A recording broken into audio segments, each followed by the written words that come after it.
وہ گزشتہ اور ہمارا وہ ماضی ہمیں واپس مل جائے کہ جب ہم دنیا کے سامنے نظر آئے تو دنیا کہتی خدا پناہ میں رکھے، جلال مومن سے نگاہ اٹھی عالم میں انقلاب ہوا۔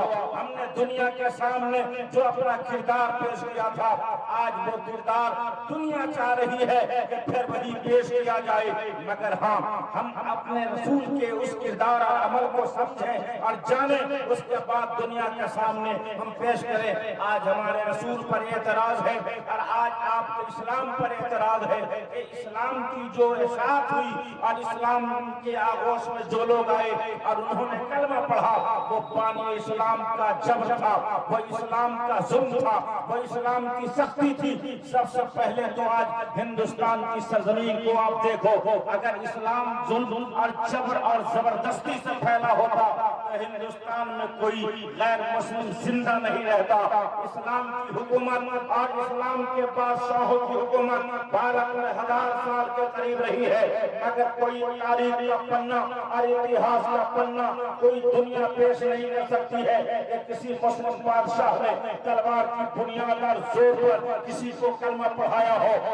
ایسا نہیں ہے۔ میں آپ کو ان سلطنت کے بالیوں سے پہلے کی طرف لے جا رہا ہوں، جب اسلام کا کوئی غلبہ نہیں تھا، جب اسلام کو کوئی شہرت نہیں تھی۔ ابھی تو نیا اسلام ہے، اور ابھی جب مکہ سے مدینہ سے مصطفیٰ 10,000 کی اسلامی فوج لے کر مکہ میں آئے ہیں، اور مکہ وہ کون سا مکہ ہے جہاں رسول نے اسلام کی جب اشاعت فرمائی تو اہل مکہ نے آپ کا بائیکاٹ کیا، اہل مکہ نے آپ کے خلاف بالکل کمر ہمت باندھی، اہل مکہ نے آپ کے خلاف میٹنگیں کی، مشورے کیے، اور آپ کو مکہ میں رہنے دینا بھی گوارا نہیں کیا، اور آپ مدینہ تشریف لے گئے۔ یہ وہی قوم تھی جس نے رسول کو گالیاں دی تھی، یہ وہی قوم تھی جس نے رسول پہ ظلم اور جبر کے پہاڑ توڑے تھے، مگر کردار مصطفیٰ دیکھو، رسول اللہ کا کردار و عمل دیکھو۔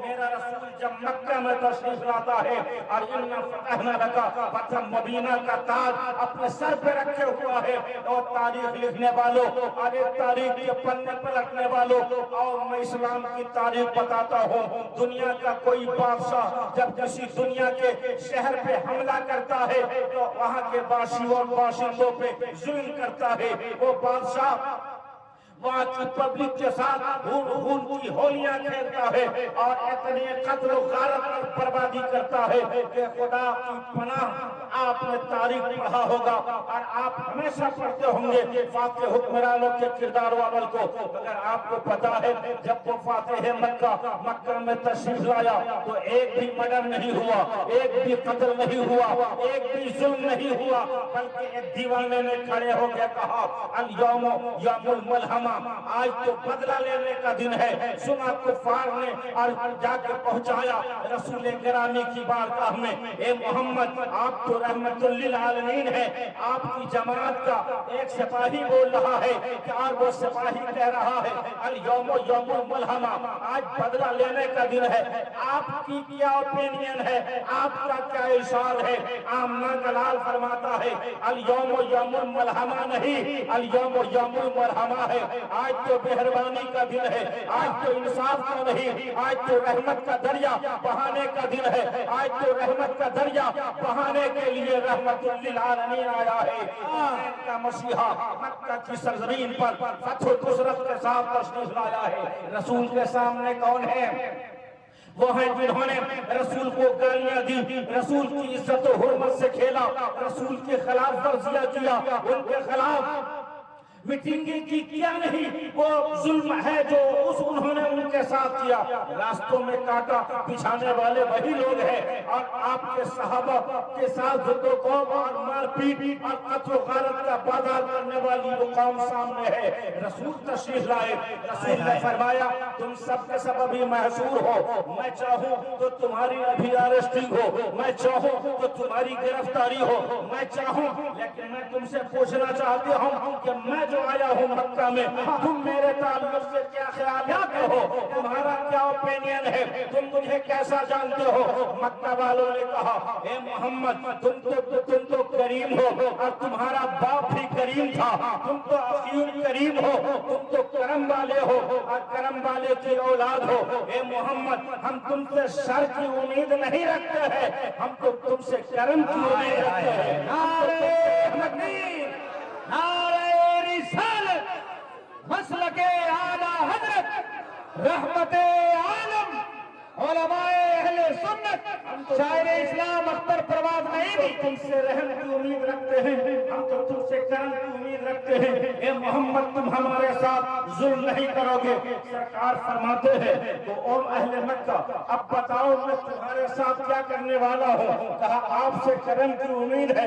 رسول اللہ دیکھ رہے ہیں، انہی میں وہ ہیں جنہوں نے حالت سجدہ میں رسول کی پشت انور پہ اوجھڑی ڈالی تھی، انہی میں وہ ہیں جنہوں نے رسول کے گھر کے پاس کوڑے ڈالے تھے، انہی میں وہ ہیں جنہوں نے رسول کے چلنے کے راستے پہ کانٹے بچھائے تھے، انہی میں وہ ہیں جنہوں نے رسول کو اپنی تلوار کی زد پر رسول کی تلاشی شروع کی تھی اور رسول مکہ سے مدینہ تشریف لے گئے۔ مگر کائنات کا وہ مسیحا جب مکہ میں آیا ہے، اور تاریخ پڑھنے یا لکھنے والوں اگر تاریخ کے ساتھ تم نے بددیانتی نہیں کی ہے تو میرے ریفارمر، میرے پیغمبر اور میرے مصطفیٰ کی تاریخ پڑھو۔ میرے مصطفیٰ نے فرمایا اے اہل مکہ جب تم مجھ سے امید کرم رکھتے ہو تو انتم مطلقاؤ لا تسریبا علیکم اليوم، آج محمد تم سے نہ کانٹے کا بدلہ لے گا، نہ گالی کا بدلہ لے گا، نہ تلواروں کی زد و کوب کا بدلہ لے گا۔ شاہ محمد نے تجھے معاف کر دیا، انتم مطلقاؤ۔ کیا بات ہے، ماشاءاللہ ماشاءاللہ، نعرہ تکبیر، نعرہ رسالت، ماشاءاللہ بہت۔ اب رسول نے فرمایا تم چلے گئے، اہل مکہ اٹھے، وہ خوشی خوشی گھر چلے گئے۔ رسول نے یہ نہیں فرمایا تم کو کلمہ پڑھنا ہوگا، رسول نے یہ نہیں فرمایا تم کو ایمان لانا ہوگا، رسول نے یہ نہیں فرمایا کلمہ توحید کی صدا مکہ میں وادیوں میں بلند کی جائے، بلکہ رسول نے فرمایا چلے جاؤ، جس جیسے جانا ہے چلے جاؤ۔ اہل مکہ چلے گئے، ذرا غور کیجئے گا، اپنے گھر پہ چلے گئے، اہل مکہ واپس ہوئے اپنے مکانوں کی طرف، اہل مکہ واپس ہوئے اپنے بستر پر لیٹ گئے، مگر ایک ایسی سوچ ہے جس نے اسے سونے پہ نہیں جگنے پہ مجبور کر دیا۔ مکہ والوں نے کہا یہ محمد بھی عجیب ہے، ہم نے تو بادشاہوں کو دیکھا ہے، ہم نے تو شہنشاہوں کو دیکھا ہے، ہم نے بڑے بڑے رؤسا کو دیکھا ہے، میں نے بادشاہوں کی ان کا جو کنڈیشن دیکھا ہے کہ جب وہ کسی قوم پر فتح پاتے ہیں تو قوم سے بدلہ لیتے ہیں۔ محمد اگر بادشاہ ہوتا تو وہ یقیناً بدلہ لیا ہوتا، محمد اگر بادشاہ ہوتا تو وہ یقیناً انتقام لیا ہوتا، مگر محمد نے اگر بدلہ نہیں لیا ہوتا تو کم سے کم ہماری جو معافی ہوئی وہ کنڈیشن کے ساتھ ہوتی کہ کلمہ پڑھ لو معاف ہو جائے۔ لیکن یہ کیسا کریم ہے، اس نے کلمہ کا پیغام لوگوں کو دیا ہے اور کہا ہے لا اکراہ فی الدین، دین میں زبردستی نہیں ہے، دین میں جبر نہیں ہے، اسلام پیش کیا ہے، اگر پسند ہے تو قبول کر لو، پسند نہیں ہے تو تلوار کی زور پر اسلام نہیں پھیلا جائے گا۔ اب اہل مکہ اپنے بستر سے اٹھے ہیں اور مکہ کی وادیوں میں آئے ہیں اور کہا او اہل مکہ اگر محمد بادشاہ ہوتا تو ہمیں کنڈیشن کے ساتھ ہماری بخشش کرتا اور کنڈیشن کے ساتھ ہمیں واپس کرتا کہ پہلے کلمہ پڑھو اور پھر تمہاری معافی ہوگی، مگر کوئی کنڈیشن نہیں ہے اور معاف کر دیا ہے۔ اس سے ثابت کر دیا کہ محمد یہ بادشاہ نہیں ہو سکتا ہے، یہ کردار کسی نہ کسی نبی کا ہوگا، کوئی نبی آخر۔ ماشاءاللہ بہت عمدہ، نعرہ تکبیر، ذرا دونوں ہاتھ اٹھا کر سستی دور ہو جائے، تندرستی قریب آ جائے۔ نعرہ تکبیر، نعرہ رسالت، پیغام اسلام، بانی اسلام، رحمت عالم، مسلمانان اہل سنت۔